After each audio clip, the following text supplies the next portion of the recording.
وعشان يوثق الحالات ديت عمل ايه بقى؟ جاب كاميرات في المستشفى لاول مره عشان يصورها لايف. هنا عندنا البنت دي على الاكونت اللي بيكون عندها الاكونت عباره عن كتيبه مشاة من الرجاله، تنزل ستوري بلبس مكشوف وقال ايه تحط لك قلب على الحته المكشوفه. طب طالما يا ستي مكسوفه قوي كده من البدايه تستوري نفسك، بس هي لا مش مكسوفه، هي عايزه لما تعمل الحركه دي انت تركز اكتر. في الطب النفسي بقى ده مش دلع، ده اسمه هيستيرونيك بيرسوناليتي ديس اوردر، اضطراب الشخصيه الهستيريه. القصه بدات من 150 سنه في فرنسا مع طبيب نفسي اسمه جان مارتن شارك. وعشان يوثق الحالات ديت عمل ايه بقى؟ جاب كاميرات في المستشفى لاول مره عشان يصورها لايف.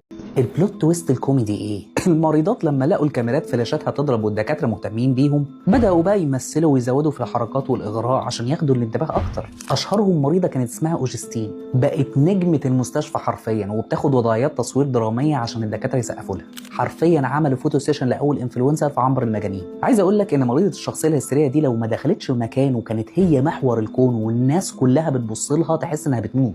تلاقيها دايما بتتصور صور نادرا ما تبين فيها اي تعبير وش، اللي هو كده بعيون جريئه كده، اللي هو تبص للكاميرا اللي هو انا جامده جدا، انا ما حصلتش، انا ما فيش زيي، لو انا مش اللي حلو امال مين اللي حلو. تستخدم بقى شكلها، جسمها، عواطفها المزيفه، كل ده عشان تصاد اهتمامك، واما تمل منك عادي تنقل على اللي بعدك. وتتعصب جدا لو ما اديتلهاش الاهتمام المطلوب حتى لو انت اصلا مش عاجبها، بس بتبقى ماشيه بمبدا اللي هو ما حدش يا جماعه ينفع يشوفني، واللي هو ما يغماش عليه من العظمه، انت عبيط يا ابني. والاغرب انك حتى لو فكرت تواجهها بحاجه من دي هتنكر وهتقول لك لا والله دول هم اللي بيجروا ورايا، وما بتبقاش مدركه ان دي حاجه عايشه بيها اساسا. قول لي بقى، شفت كام مريضه هستيريه النهارده وانت بتسكرول؟ زمان عملوا فوتو سيشن للمجانين ودلوقتي بيلموا لايكات من المغفلين.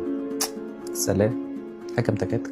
وعشان يوثق الحالات ديت عمل ايه بقى؟ جاب كاميرات في المستشفى لاول مره عشان يصورها لايف. هنا عندنا البنت دي على الاكونت اللي بيكون عندها الاكونت عباره عن كتيبه مشاة من الرجاله، تنزل ستوري بلبس مكشوف وقال ايه تحط لك قلب على الحته المكشوفه. طب طالما يا ستي مكسوفه قوي كده من البدايه تستوري نفسك، بس هي لا مش مكسوفه، هي عايزه لما تعمل الحركه دي انت تركز اكتر. في الطب النفسي بقى ده مش دلع، ده اسمه هيستيرونيك بيرسوناليتي ديس اوردر، اضطراب الشخصيه الهستيريه. القصه بدات من 150 سنه في فرنسا مع طبيب نفسي اسمه جان مارتن شارك.